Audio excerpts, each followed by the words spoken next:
A very different test to what we normally see on the circuits of Marbula 1. This, not just a speed-based event, but also one of time. In this case, the prestigious, the legendary 24 minutes of LeMarble. Hey everybody, I'm Greg Woods. You took a look at the Marbula 1 style version of the Circuit de la Sarthe, and there are all of the competitors who will be attempting to qualify today. We say attempting in that way because we'll update you on the qualifying format, but not everybody who runs in this particular session will actually make it to the race. There you see the first 11 marbles in the gate. More will be added, and we now get our first taste of this track. Down the Mulsanne, that chicane right in the middle, adding a second one at the end before the really twisty bits begin. Heading down toward Indianapolis, the corner that is, then Arnage. In through these legendary curves that will end the lap. Get in a good flow here, come across the line. 28:08 is our initial time for Ace. Rojo Dos coming through back behind is purple in the middle sector. That means fastest of anyone. Well, in this case, there's only been one marble to run, so the colors may not mean too much. But a good update on the time there, over 9/10 quicker. Later on in this session you go and you start to see purple. That means it is quite a lap. Yeller from Mellow Yellow navigates the curves there and drops the time by another half a second. You have to wonder when you see gains like that if the marbles that are waiting up in the starting blocks or the ones that will be coming that are waiting in the wings are watching the lines, identifying the early trouble areas where they themselves can make up time. That wasn't the case for Mimo of Team Momo. Here's Billy from the Green Ducks, who hit that curb really hard, leapt up into that plexiglass barrier and lost half a second in doing so. How much more is lost in the third sector? Billy goes fourth, over a second adrift. Indigo Stars, Montoya.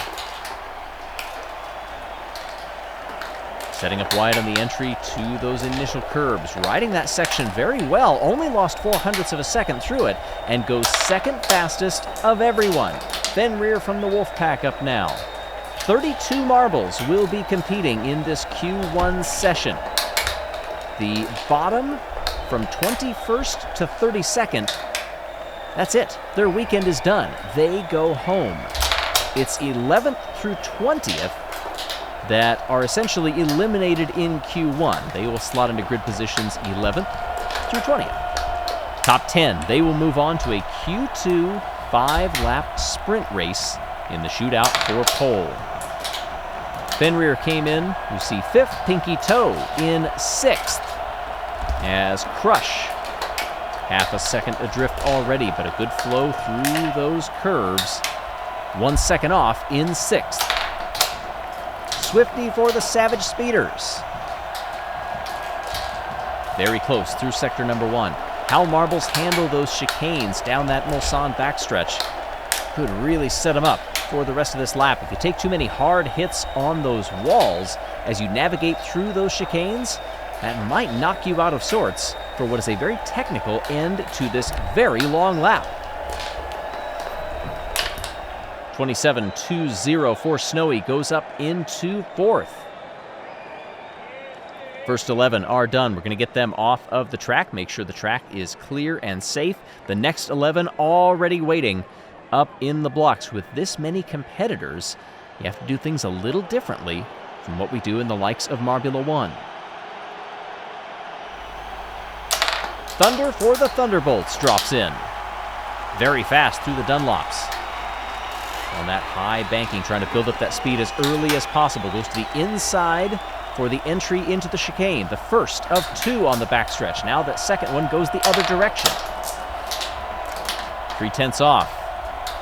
Over 2/10 off in the next sector as well.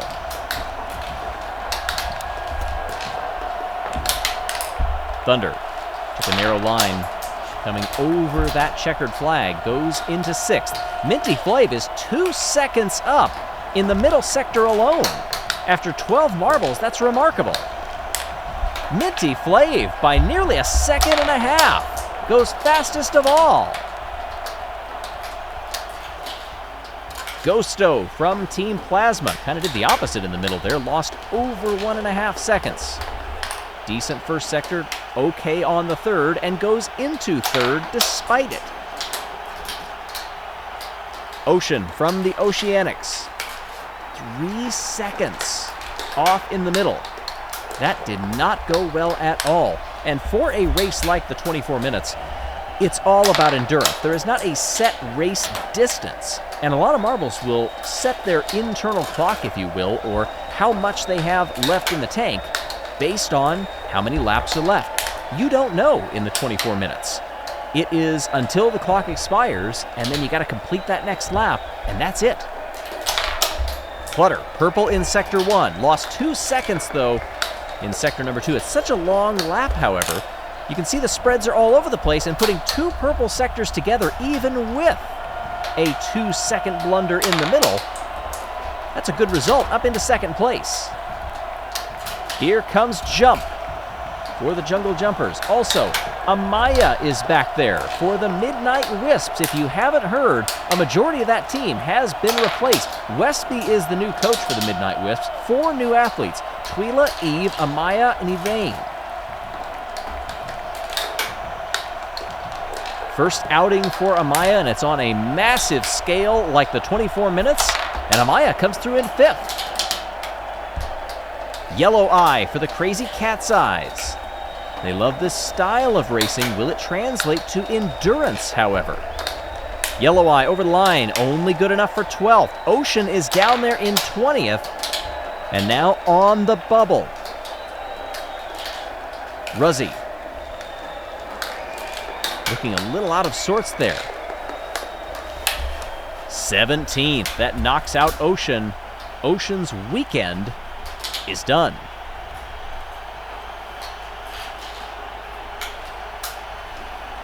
Through Arnage into the Porsche curves.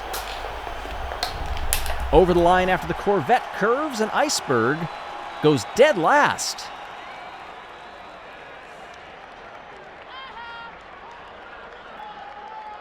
Next 11, or 10 in this case, are in the blocks, ready to go. They have seen what awaits them out on this course. They have seen the opening salvo of times from the first 22 marbles. Do you want to be a part of this race? Do you want to move on to Q2 and have a chance at pole for the biggest endurance race in the marble universe? Bumble, 100th ahead of the leader, coming through the first sector. Difficulty there. Didn't pick up a lot of speed coming down that straightaway. Seems the chicanes are really robbing time from a lot of marbles. Look at that, 700ths off in the end. That wasn't too bad in those 2 sectors, but Bumble only ends up in 13th. Here is Limeline. 700ths down, plus another nearly 2.5. Chalk is looking good farther up the course. Down the Mulsanne. Through that second chicane, we get the next split time. 2:06.7 is off. Ouch. In the meantime, Billy and Ace have been eliminated, by the way. Pinky Toe on the bubble. Pinky Toe out. And the Chocolatiers are only good enough for 18th, and that is perilous. Swifty and Ruzzy for the Savage Speeders and the Raspberry Racers are also down there. Orbit from the Purple Rockets goes last, somehow lost over a second in the final sector. Those curves, those undulations did not work at all for the Purple Rockets. They are out. Solar Flares coming up now. Lots of marbles losing over 2 seconds. In the middle, Ember manages to put it up into 16th. That knocks out Ruzzy. And you also see the green marbles at the top of that scoring pylon. They are safe, guaranteed to make it to Q2.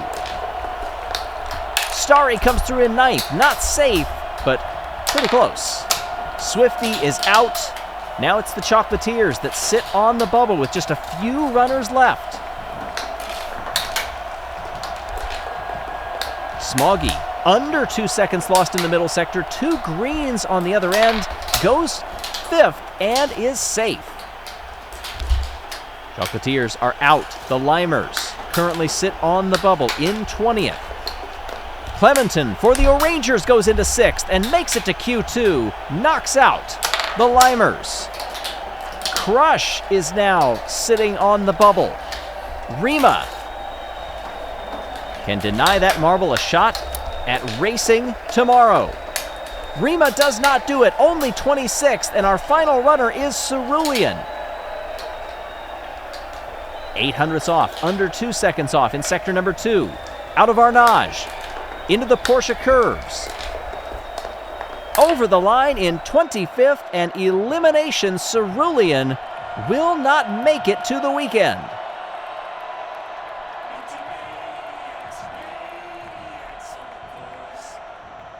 Minty Maniacs just overcame the first really big hurdle of this daunting event, and that is not just make it out of qualifying Q1, make it into the field, but make it into Q2 and have a chance at pole position.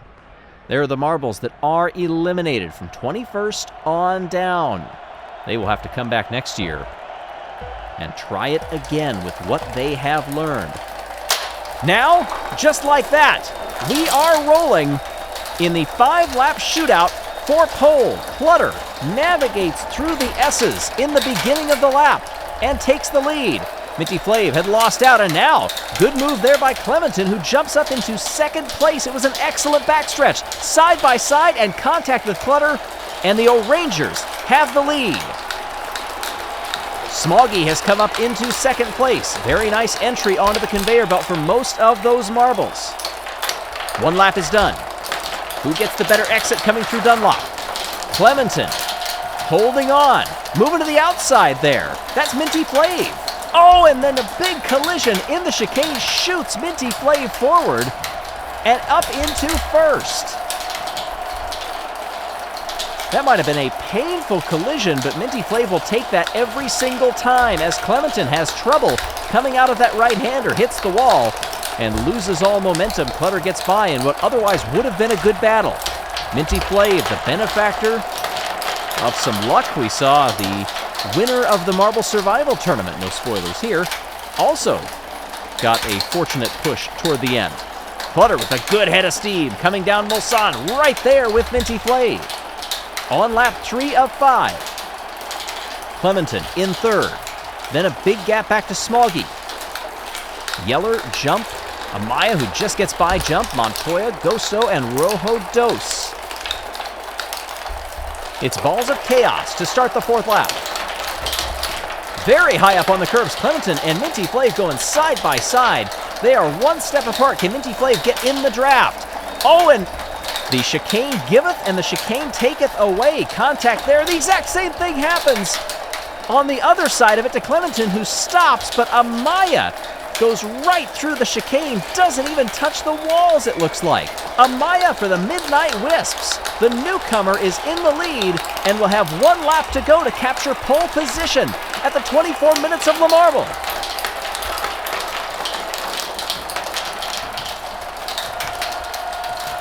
Amaya through the chicane for the final time. Clutter, Clementon, Smoggy in 4th. Minty Flav, our pole sitter, back in 5th, but trying not to go quietly. Looks to the outside, goes to the inside and gains 1 position. But farther up ahead, the first time in competition, and it's going to be pole for Amaya.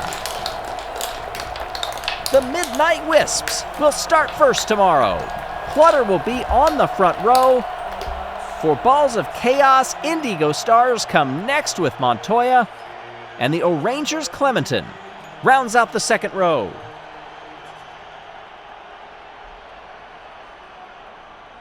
If that is a preview of how this race could unfold tomorrow, count me in every single time, because that is shaping up to be one immense track that could give us some epic results.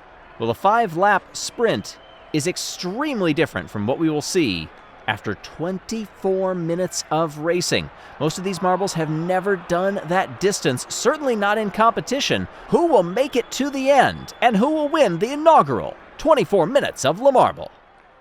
Jelle's Marble Runs is excited to announce our toy brand. You can now get our Skyway Chase Marble Run set and have team races with our Collector Series marbles or our individual sets of 10 marbles. Shop on our website now.